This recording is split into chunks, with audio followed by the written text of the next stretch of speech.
Hi, Jordan. How are you? I think you're muted. Sorry.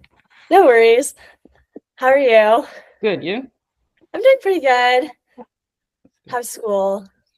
It's going good. It's going good. For That's you? good. It's going good as well. So I guess just jump right into it. So to begin with, what is your name? What grade are you in? What school do you go to? My name is Jordan. Jordan LeBlanc. I I am in grade 9 and I go to Abbey Park High School. That's great. And would you be able to share a fun fact about yourself? So some fun facts about me is that I like quantum mechanics. I play some instruments like the piano and saxophone. I like doing sports like basketball, soccer, baseball, and tennis. And yeah, just like reading books and having fun. So pretty much everything. You seem like a very well-rounded individual for Thank sure. you. Of course. Well, of course, congratulations on winning Best and Fair and for qualifying for ISEF. How are you feeling? Great. I think it was a very thrilling experience. I'm happy the work paid off, which is good. No, yeah, that's incredible. I know there's always a lot of incredible projects at the BASEF Science Fair, a lot of passionate people like yourself, of course, who are working really hard. So yeah, I can definitely see the work you put in from not only receiving this award, but also just from when I was researching your project, it looked incredible. Thank you. So more about the inspiration. What first got you into science fairs? Well, me personally, I love robotics and technology, so I wanted at some point to figure out a way I could implement that in like real time. So you can just go on Google and search Canada Science Fair, and you'll see BASEF, CWSF, and more. And I said, oh wait, this is a really good opportunity for me.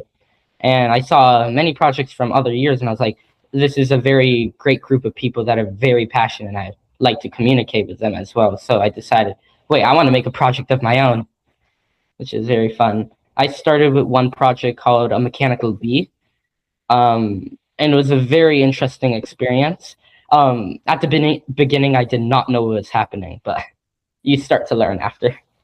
No, yeah, clearly. I think I've heard that you've been doing science here for how many years? Three? 3, I think, yeah.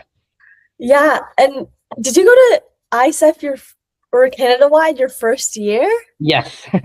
Yeah. That's incredible. Wow. And of Thank you. course, continuing to excel and going above and beyond every year. What has kept you motivated to continue doing science fair each year? Well, just passion really. I want to keep on building new things, and base stuff is a really good place for me to implement that to present it to judges. So either way, even if there wasn't a base stuff, I would still continue making projects because it's just that passion for me that I want to build something that maybe helps the world and gives people better lives.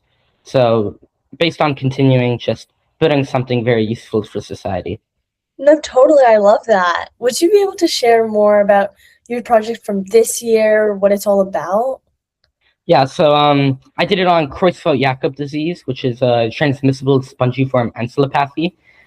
Very funky name, but basically it's a very deadly disease that's very infectious, and there's not a lot of research done on it from doctors, since unlike normal diseases that work with like DNA mutations or bacteria or viruses, this actually works with something called proteins that you may know, of course. Some of these proteins misfold, and this causes what we call rapid aggregation in your brain. And doctors haven't really done a lot of research on this project of Creutzfeldt-Jakob disease. CJD is what it's called. So I decided, what if we could solve this by making an artificial intelligent neural network? I'm around the second person in the world to make something called an NSPDI SNN. It's there's not a lot of research done on it, but what it basically is, it works just like your brain.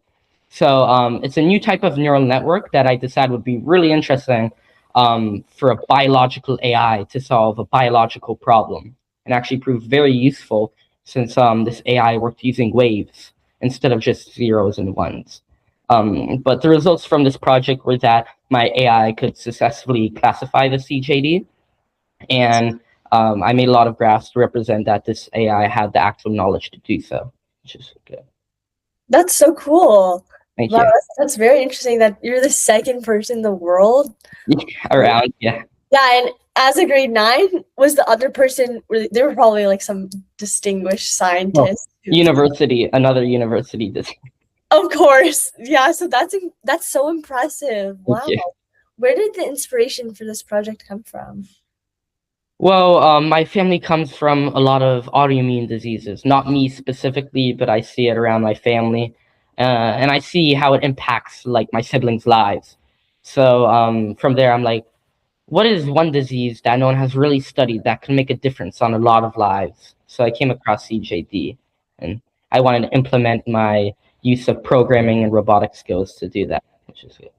No, yeah, that totally makes sense. Yeah, I find a lot of passion projects or science fair projects seem to combine sort of something that someone really like loves doing. Like for you, this would be like robotics, I believe you were saying, and then like really making an impact in the world. Like I think that's really what science fair is all about. Like it's not just about making some project that's just gonna last for a year, but actually having that impact is super important and definitely crucial in this. Yeah, definitely. Totally. So looking back, since you have done science for so many years, how has your approach to projects changed from when you first started to now, and what stayed the same? So something that stayed different was really expanding my grasp not just on like agriculture and tech, but into other fields, and also just looking around at other projects at BASEF while you can and seeing, oh wait, I really like how they tackled this sort of problem. And some things that did not change was mostly just like the passion, just really wanting to do it and having this mindset that you'll figure it out either way, which was yeah. No, totally. Um, that's that's so great that like you've just been loving doing a science fair.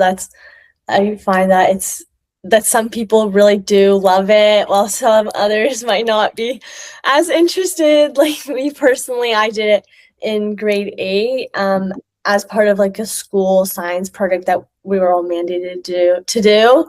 And me personally, I just didn't continue on with it. But I definitely feel like it was a really great learning experience, and I totally feel it was really beneficial for a lot of people to explore. It's been super cool, and that's so interesting to hear about your experience, especially since I know you've done so well.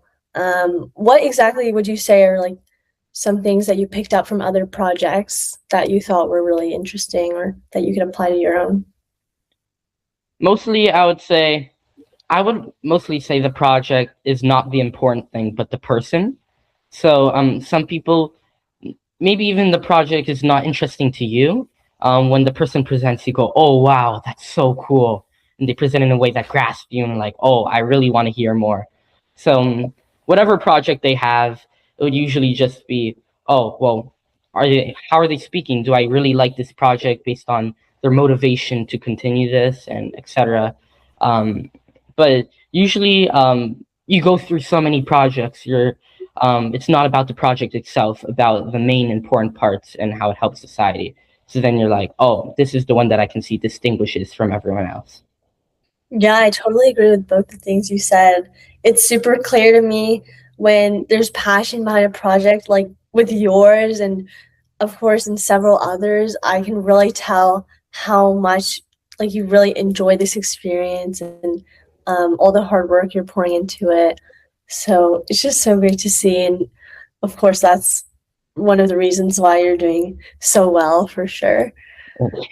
And to add on to that, what are some skills that you would say you've developed over time that helped you succeed over the years or this year? Some skills I would say is mostly tackling problems in a certain way. So when you find a problem in any sort of project, what is the first thing you do to solve this? And mostly that would, for me, be research. Like I said in the beginning, I read a lot of books, and I think that really helps with any project. Is just reading and reading about the topic because you gain more information and and from many books, you may read one thing and then compare it to another and find one has more information that gives you better results in your project. As well, I would say based on skills, is how much time you put into your project, not just waiting till the last minute, but having the determination and saying, okay, I'm going to do it now, and not going on like social media, which you could do later. But I believe the people that will succeed are the ones that get that opportunity and say, I'm going to take it. Yeah, I definitely resonate with what you said about like social media. I definitely find a lot of students these days are finding it harder to focus on just one task for an extended period of time. Going back to what you said about doing research by reading, are there any particular authors or series, or is there anywhere you'd recommend to look for some good ones? Well, me personally, this goes through two separate ways. Some is just like hard copy books, and some is just looking at universities and their articles, and there'll be many, many, many reports on whatever you're trying to do. So that's how I found the NSPDI SNN framework. I researched a lot about AI, which I really love, and I found this biological sort of AI, which I was like, whoa, this is so cool. And then I found a way to implement that into something else. Which is basically just research based on articles and reports. Whereas with books, I would say, well, leaning towards physics, I would say Ichikaku is one of my favorites personally. I like reading all his quantum mechanics books. There's also a lot of healthcare books from him that tie into sort of the future of humanity. But those two specifically, I think, would help benefit anyone a lot. That's great. Sounds super interesting. You mentioned your passion for AI. I was wondering whether you think it's that artificial intelligence is what you think about its impact on science. Well, on its impact on science, I think it's going to help a lot. Although there is some problems with AI, such as hallucinations. The best possible way to solve that is making more like robust frameworks and better data. In the far future or near future, we'll see how it goes. I think AI will possibly be implemented into a lot of science. It really depends on those top CEOs of companies for how that plays out. For sure. What did you mean by hallucinations? Like false data or? Yeah, like giving false information and it's thinking it's right. Yeah. Okay. Yeah, that makes sense. That would not be very good, especially if it was used in like healthcare, and then yeah, so many ways that could go wrong. That maybe we should not dive into. But yeah, totally, AI can do so many great things, especially with your project. And the way that you implemented it is very great. Going back to like your work over the years, would you say there was a turning point where your work improved significantly, or some sort of moment of realization of what you should change?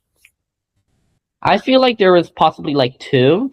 Well, of course, the first was after I did the mechanical B. I had that moment where I was like, wait, I can do whatever I want.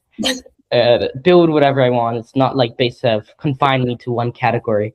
The next I would say is actually last year. I made a mind-controlled robotic exoskeleton that uses electroencephalography, or basically your brain waves, to control a robotic exoskeleton for patients. Before that, when I was just getting the ideas, it may have seemed really crazy, but I was like, what if you could just control something with your mind? And a lot of people told me, like, that's not going to happen. But I was like, no, I want to do this. So I eventually made it happen after a lot of work. But at that point, I was like, okay, whatever I do, I'm going to put my mind to it. And I know it'll pay off and it'll work if I put in it. Whoa, your project from last year sounds like something straight out of a fictional book that I've read.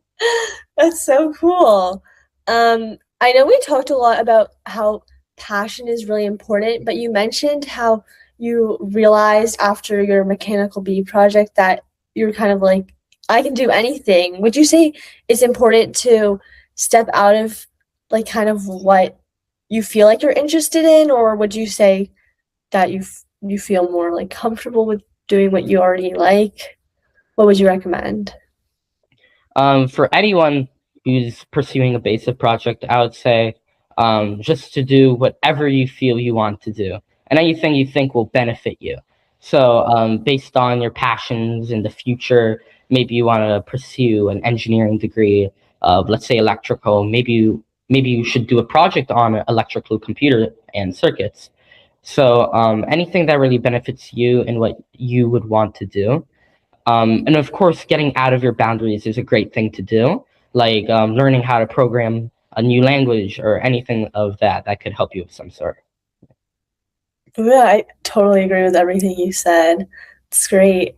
Um, so would you say then, are you interested in going into something related to like in, like AI or some sort of science direct? I mean, I'm assuming some sort of STEM direction, but do you know what specifically has science fair changed your perspective on what you think you wanted to go into and versus like what you now think you want to go into, I guess?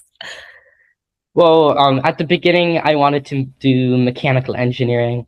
Now I still do, but there has been a lot of change. There's been a lot of change. I would say, um, even since the beginning, there's been a certain thing I've wanted to do. But of course, BASIF has helped me decide through those things based on experience. At some points, I wanted to do electrical engineering, but after researching more, I was like, maybe not. Yeah, so BASIF always helps with that because you can do a project on electrical and then decide, wait, maybe this is not for me, and then you turn it around and find your next idea. No, yeah, I definitely agree. Real world experience can help you realize, like, I actually maybe actually like this, or this is definitely not for me, and I need to stay away. Finally, to wrap up, is there any advice? Oh, sorry. What do you think separates a good science fair project from a great one? Well, from my experience, I think they're all great, but separating good from great, I would say a lot of them that I see are basically getting data and saying, okay, wow, we've got this. But then, like, basically soil samples and then getting the data and figuring out that sun changes the temperature of soil or something like that. But I would say the great projects are the ones that question something that no one else would dare to even question, the ones that delve deeper into the topics and delve into the ideas that people just seem ordinary of. For example, there was a lot of good projects in technology, but a lot of them I found were not just, oh, we're gonna get this data and do something with it. We're gonna get this data and figure out why it did this. And the why in this question is why this project even began with. So a lot of them were not just the data or an idea that could be implemented, but something no one else have even thought of. Um, I have a lot of friends in BASEF, so I love all of their projects, but it's really the ones that say, this has never been done before, and we're going to do something about it because no one else has even thought to do it.